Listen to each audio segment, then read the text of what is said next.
Commentaire du livre de la Rahmania, 6e partie, chapitre 3, le fonctionnaire de la nappe, suite. Vers 1211 à 1214.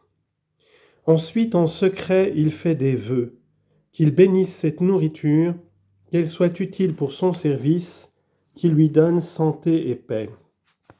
Commentaire. Le fonctionnaire de la nappe, lorsqu'il se tient debout près des convives, après avoir récité à voix basse la sourate les Qurayshites et la Fatiha, doit former des souhaits pour ceux qui mangent. Il doit souhaiter que la bénédiction descende sur cette nourriture et qu'elle aide les frères à bien servir Dieu. En effet, la nourriture qui est licite devient recommandable et méritoire pour celui qui mange lorsqu'il se propose en mangeant d'obtenir la piété qui l'aidera à servir Dieu.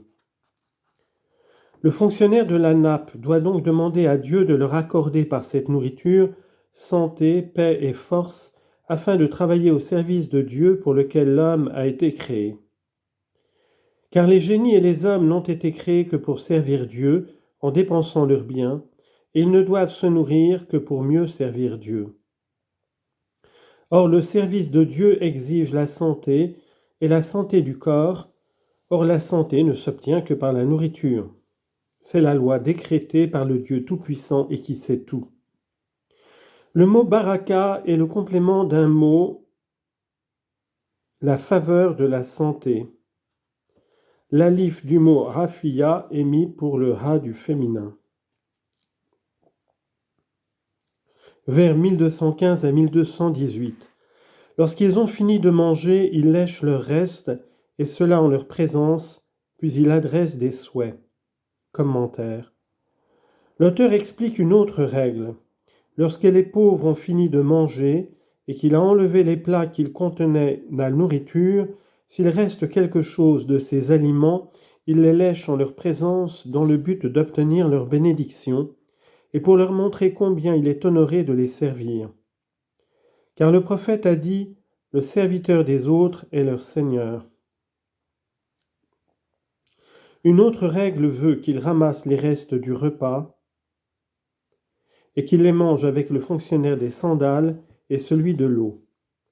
Un hadith dit « Le rempart du croyant est un remède ». Une autre règle veut qu'à la fin du repas, lorsqu'il veut plier la nappe, il adresse des souhaits pour celui qui a fourni la nourriture et pour celui qui l'a mangée.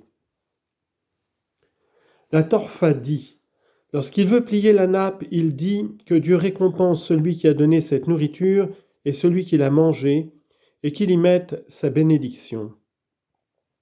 Mon Dieu, ô toi qui accordes les bienfaits et protège contre la vengeance, ô toi qui donnes la nourriture et n'uses d'aucune nourriture, fais que notre nourriture que nous venons de prendre soit pour nous force, réussite, santé, paix, remède, lumière et pureté.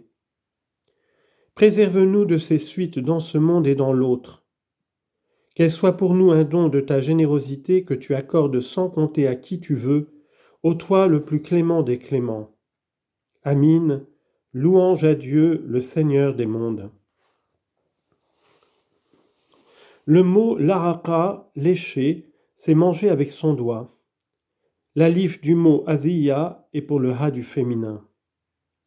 Si tu sais cela, tu auras compris que le fonctionnaire de la nappe doit faire une prière de souhait à deux moments.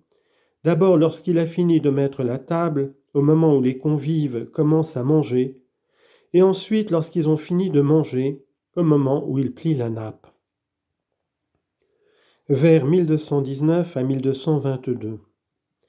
Il ne mangera d'aucun mets avant de l'avoir servi aux convives, sauf pour le goûter au jeune homme, il ne doit rien se réserver. Commentaire. La règle veut qu'il exerce son emploi avec soin, avec courage et piété, wara, la crainte de Dieu. Il ne doit se réserver aucun aliment même s'il en a besoin, mais il doit préférer ses frères à lui-même, quoiqu'il soit en pauvreté. Il sera ainsi classé parmi ceux dont Allah fait l'éloge par ses paroles anciennes. Ils les ont préférés à eux-mêmes dans leur générosité, bien qu'ils fussent eux-mêmes dans le besoin. Sourate 58, verset 9. Ibn Allah a dit « Ils les ont préférés par générosité et bonté, quoiqu'ils fussent dans le besoin par la faim et la pauvreté. » Youssef ben al-Hussan a dit « Celui qui se croit possesseur de quelque chose n'a pas de générosité pour autrui, parce que la considération de son droit de propriété lui fait croire qu'il mérite plus que personne d'en jouir. » La générosité envers autrui est le propre de celui qui considère que tout appartient à Dieu, de sorte que tout ce qui arrive en sa possession, il le regarde comme une chose qu'il a enlevée au prochain ou comme un dépôt qu'il doit rendre à son propriétaire ou à celui qui lui en a confié le dépôt. On dit que le verset précédent fut révélé à propos d'une tête de brebis qu'un homme avait donnée à un autre. Celui-ci fit le tour de 7 maisons pour l'offrir jusqu'à ce qu'il arrivât à celle du premier qu'il avait donnée. On dit aussi qu'il fut révélé à propos d'un homme qui éteignit la lumière pendant la nuit alors qu'il avait un hôte pensant lui rendre service. Il avait servi de la nourriture à cet hôte.